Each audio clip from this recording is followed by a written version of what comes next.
जब Bharat 359 run chase करने उतरा तो कहीं ना कहीं दिल में यह विश्वास था कि शायद वो करिश्मा हो जाएगा, बिकॉज इससे पहले भारत ने कई मर्तबा वो करिश्मा किया था। साथ ही साथ हमारा और आपका दिल शायद इस बात को कबूल ही नहीं कर रहा था कि भारत ये टेस्ट मैच हार के अपने घर पर सीरीज हारेगा। बड़े साल लग गए, लेकिन इस दौरान भारत ने अच्छी क्रिकेट खेली थी और अब वो दौर आ गया जहां पर आगे के लिए भारत को सोचना होगा। खैर 359 के लिए भारत को स्टार्ट चाहिए था। रोहित शर्मा तो जल्दी आउट हो गए और पूरी सीरीज में उनके रन नहीं है, बल्कि बांग्लादेश की भी अगर चारों पारियां जोड़ दी जाए तो 8 पारियों में इस सीजन में उनके सिर्फ 104 रन है।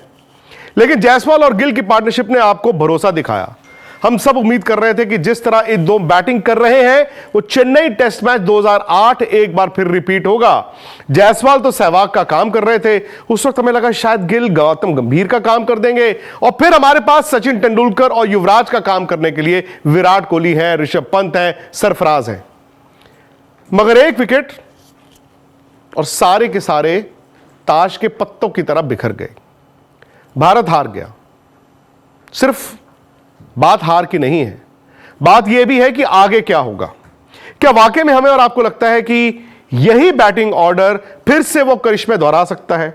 भाई अब तो यह भी लगता है कि मुंबई का टेस्ट मैच कहीं फिर से भारत ना हार जाए, क्योंकि वहां पर भी दिक्कत यह आएगी कि आप किस तरह की पिच बनाते हैं। यह पिच बैटिंग के लिए मुश्किल नहीं थी।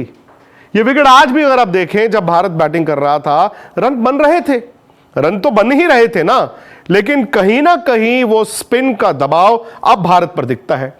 यह तो मैंने पहले भी कहा था कि स्पिन जहां पर थोड़ा सा होगा या स्पिनर चढ़ के बॉल डालेगा, भारत के बल्लेबाज सबसे पहले हाथ खड़ा कर देते हैं, विच इज शॉकिंग।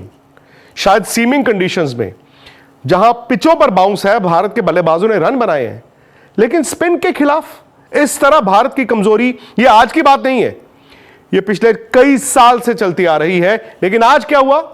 आज चूंकि वॉशिंगटन सुंदर के अलावा बाकी स्पिनर्स ने इतनी विकेटें नहीं ली, तो गैप दोनों टीमों के बीच इतना ज्यादा हो गया। फिर भी अगर आप ध्यान से देखें, न्यूजीलैंड ने क्या 300 रन बनाए इस मैच में? नहीं बनाए, फिर भी आप ये मैच हारे। अब सवाल यह है कि यहां से क्या भारत ट्रांजिशन में चला गया है? क्योंकि आज नहीं, 6 महीने बाद, 12 महीने बाद, 18 महीने बाद भारत को ट्रांजिशन करनी होगी। आपने रहाणे और पुजारा को तो थैंक यू कर दिया, फिर हमें लगा कि अब नई पीढ़ी आ रही है, नई पौध आ रही है। उसमें शुभमन गिल भी आए, उसमें यशस्वी जायसवाल भी आए, वो अच्छा काम कर रहे हैं।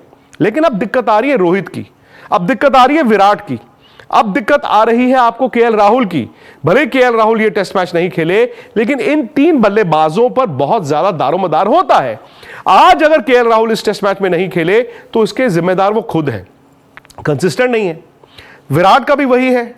अगर आप बांग्लादेश दौरे से लेकर अब तक देखें तो उन्होंने कुल मिलाकर 8 पारियों में 187 रन बनाए हैं। अगर 8 पारियों में रोहित शर्मा 104 बनाए और 187 रन 8 पारियों में विराट कोहली के हों, तो यार कैसे टीम जीतेगी? अब इसके बाद एक तो मुंबई टेस्ट मैच, वो आपको जीतना है वर्ल्ड टेस्ट चैंपियनशिप फाइनल के लिए। फिर आपको बॉर्डर गावस्कर ट्रॉफी में भी 4 मैच जीतने हैं। कैसे होगा? जब तक आपकी बैटिंग नहीं चलेगी, नहीं होगा। तो कहीं ना कहीं मुझे लगता है कि जिम्मेदारी जहां कप्तान और कोच की सबसे ज्यादा है। क्यों? क्योंकि आप तैयारी के लिहाज से पिछड़ गए, आपने कंडीशंस रीड नहीं की। और आज मैं बात सिर्फ पुणे की नहीं, बैंगलोर की भी करूंगा। और पहले दिन के विकेट, टॉस जीते, आपने एक एक्स्ट्रा स्पिनर खिला लिया और बॉल नहीं डाला, और न्यूजीलैंड के तेज गेंदबाजों ने आपको 46 ऑल आउट कर दिया। ठीक है, सेकेंड इनिंग में भारत ने जब बैटिंग की तो हमें लगा कि चलो यार कोई बात नहीं, ये वन ऑफ है, ये टेस्ट मैच भारत हार गया, डजंट मैटर। यहां पर तो ऐसा नहीं हुआ ना, यहां तो दोनों पारियों में आपके बल्लेबाजों ने सरेंडर ही किया है। तो अगर सरेंडर करने वाली बल्लेबाजी ही होती रहेगी, जहां पर कभी कभी एक आधी इनिंग आ जाए करेगी, फिर क्या वो फ्यूचर ब्राइट है? मुझे लगता है कि वक्त आ गया है कि आपकी क्रिकेट में आपके पास ऐसे खिलाड़ी होने चाहिए जिन्हें आहिस्ता आहिस्ता आप ग्रूम करें। आप आहिस्ता आहिस्ता ग्रूम करें, जहां पर कोच की गलती है, जहां पर कप्तान की गलती है, यानी कि गौतम गंभीर और रोहित शर्मा की गलती बाकी खिलाड़ियों की भी है। और बाकी खिलाड़ियों का मतलब यह नहीं कि एक यंग सरफराज पर सब कुछ आप ठीकरा फोड़ दो, या एक यंग यशस्वी जायसवाल पर ठीकरा फोड़ दो। विराट के भी रन नहीं है, शुभमन गिल के भी रन नहीं है, और इस मैच में तो पंत ने भी रन नहीं बनाए, हालांकि उन्होंने पिछले मैच में आपको वो पारी खेलकर दी थी जहां पर आप उस मैच में बराबरी पर आ गए थे। हकीकत यह है कि न्यूजीलैंड ने भारत को आईना दिखाया है।